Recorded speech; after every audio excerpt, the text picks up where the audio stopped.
Page 38, Turkey in the Straw. At the top of the page on this finger drill, and as I said, I don't use the finger drills much, but I want to point out a couple little things about this because it's very common in piano playing that we do this, and you need to be aware of it. The numbers above the staff are for the right hand, and you'll notice even though the notes are down here, you can play it anywhere on the keyboard. Just you're starting with a C and an E. Start with a C and an E. Just find another somewhere. I'll come up here because it's more comfortable for me. Because when I come down here, my big belly gets in the way, and so it's here. And they want 2 here. So you're really in this position, not this position. You're here. You come up each time. This type of fingering, this position, is very common in piano. Just be aware of it. You're going to get it a lot. You're going to see it a lot. You're going to expect it. And you want to get to where your thumb can go either key without looking. You can feel that without looking. And the same thing, sort of the same thing in the right, the left hand, right, left, whatever.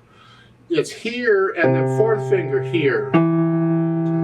It is important that you develop, regardless of how big or little your hands are, you develop the ability to go with the 5 and 4 fingers of either hand with a note in between here. You need to be able to do that. There's a lot of times in music we need to be able to do that. So this fingering here is good. You want to do that. Eventually, of course, do it without looking at the keyboard. Yeah. So I just wanted to point that out up there. Otherwise, I got nothing to say about the finger drill. If you choose to say it or play it, do it, whatever it is, that's fine. However, Turkey in the Straw, let's look at this. 4/4 time signature. It's got 1 flat. We're in the key of F major. It means that all B's in the piece are going to automatically be played as B flats instead of B's. The first measure, you see we have a pickup measure. I think we've had these before. It's got 2 eighth notes in it. Remember, 2 eighth notes to a quarter note. Well, here in 4/4 time, a quarter note gets a count. So an eighth note gets half a count. 2 eighth notes get 1 count total. So we have a 1 beat or 1 count pickup. We're coming in on beat 4 is the point. For counting, 1, 2, 3, 4, 1, 2. Well, we start with 4. 4, 1, 2, 3, 4, 1. Look at the last measure. The second line, it has 3 quarter notes in it. It's got 3 counts in it. Those are the first 3 counts. And then the 4th count is at the beginning. They just chopped that measure, they split it, and they took the end of the measure and stuck it at the beginning. They do that sometimes. Just know that this pickup measure can be any number of beats. It doesn't just have to be 1 beat. It could be any number of beats less than a full measure. If it's a full measure, it's not a pickup measure. It's a regular measure. But it could have 3 beats in it. That would be a pickup measure. Yeah. Take the right hand first. Let's make sure we got the notes and the fingering and the rhythm and all that. You're starting out with 3rd finger here, and that's really the only finger number you need. It's right there. You put your hand in that position and you're good to go. So it's 4 and 1, 4 and 1 and 2 and 3 and 4, and then you're resting for a while, and then the next time you play 4 and 1 and 2 and 3 and 4 and 1. Now you take it your speed. I'm going a little fast. I take it my speed. Done this for a million years, so I can do it. But if you got to go real slow, that's fine. Nothing wrong with that. Let's go down to the second line, second measure. At the end of it, you have 2 eighth notes, 4 and 1 and 2. See, come all the way down. That's the right hand. Left hand, now you start out with this chord. It's an F chord because here, the bottom note's F. We're here. A half note gets 2 counts, huh? 1, 2, 3.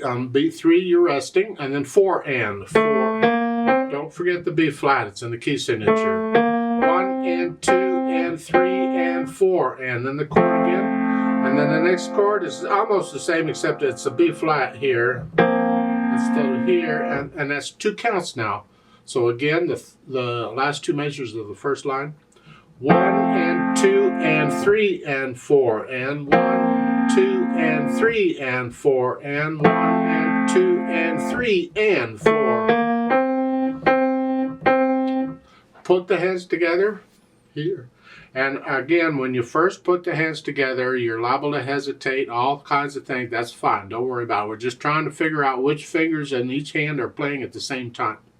So it's here, here. Got 4 notes right there. Again, 1 and 2, because you got to hold that down now until beat 3, then it comes up. So that note is by itself. 1 and 2 and 3 and. The left hand gets it. Now together again. 1 and 2 and. The 8th notes are by themselves, and then here. That sounds weird. Not my fault. It's their fault. They wrote it. Here. And then remember that's a half note in the left hand. Bring it up. 1, 2, and 3 and.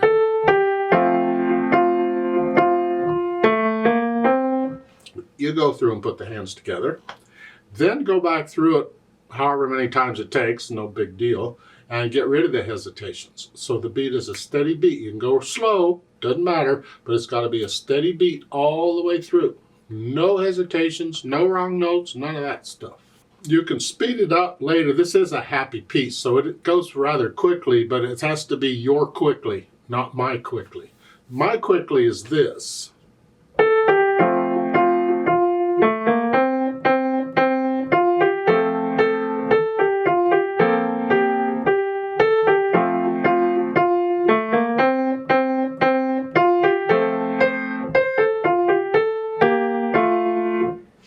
But your quickly could be this.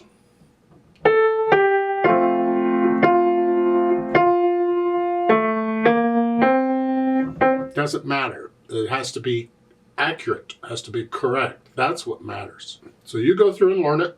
Get rid of your hesitations. And when you feel you're ready, then come back to the video on the Play With Me section. Let's play it together very slowly and make sure you have all the right notes and rhythms. You should be playing the same note I'm playing at the same time I'm playing it. Since we have a pickup beat, we're coming in on beat 4. I'm going to give us 3 counts. I'm going to go 1, ready, go. That's 3 counts, and then we go. 1 and ready and go and.